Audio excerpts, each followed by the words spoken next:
3 دن کے لیے خیا بین امین ایک سوسائٹی ہے جہاں پہ لاہور ایٹس کے نام سے ایک فنکشن ہو رہا ہے. اب لاہور ایٹس کے نام سے جو فنکشن ہے وہاں پر مختلف قسم کے سٹالز بھی لگ رہے ہیں, اور حتیٰ کہ وہاں پر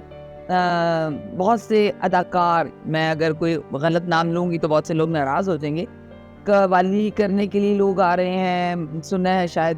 کچھ کانسرٹس بھی ہو رہے ہیں. اور میں اتنی پریشان ہوتی ہوں یہ سب کچھ دیکھ کر کہ ہمارا مقصد کیا رہ گیا ہے. ہم اپنے مقصد تخلیق کو بالکل بھول ہی گئے,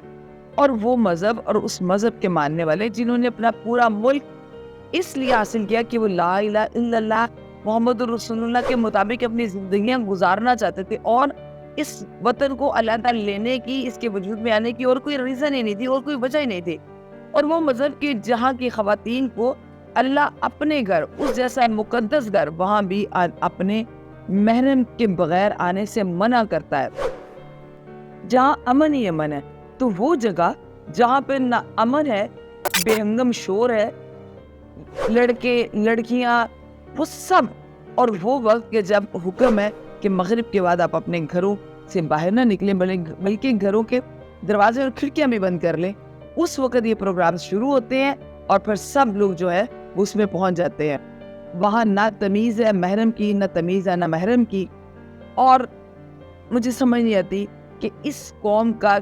قبلہ صرف اور صرف پیٹ ہی کیوں رہ گیا ہے, کہ اس نے کھانا ہے, اس نے گانے سننے ہیں, اور اس نے قوالی پہ جھومنا ہے. اور بہت فخر سے آج کی نسل بتاتی ہے کہ ہم تو وہاں قوالی کے لیے جا رہے ہیں, جیسے قوالی جو ہے وہ دین کا بہت ہی اہم جز ہے, جیسے انہوں نے قرآن کو پوری طرح سے پڑھ لیا ہے اور اب وہ اس قابل ہو گئے صوفیانہ اس درجے پر وہ صوفی کے پہنچ گئے کہ اب جو ہے وہ سما کو سن سکتے ہیں, کیونکہ وہ سما جو ہے وہ ان کو ان کے رب سے ملانے کا ذریعہ بنے گا.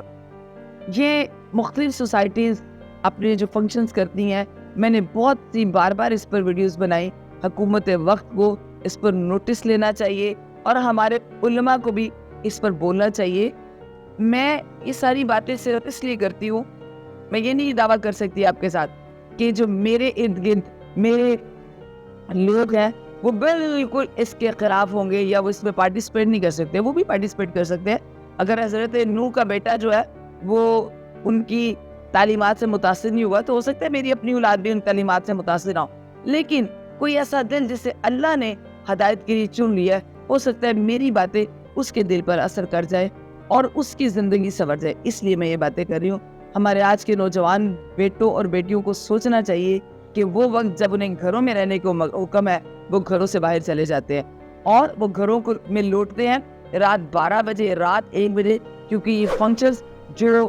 کانسرٹس کرنے کے لیے سنگرز آتے ہیں وہ آتے ہی لیٹ نائٹ ہے, تو وہ لیٹ نائٹ تک وہاں پر سٹے کرتے ہیں. اور وہ بچیاں کہ جنہیں اللہ نے اتنا مقام دیا ہے کہ اللہ نے انہیں ملکہ اور شہزادیوں کی طرح رکھا ہے کہ ان کے شوہر, ان کے بھائی, ان کے بیٹے اس بات کے ذمہ دار ہیں کہ وہ باہر کے دھکے کھائیں, سختیاں سہیں اور کما کے ان کے لیے لائیں. ان کو گھروں میں محفوظ رکھو, کسی کی میلی نظر ان پر نہ پڑ جائے. وہ بچیاں بھی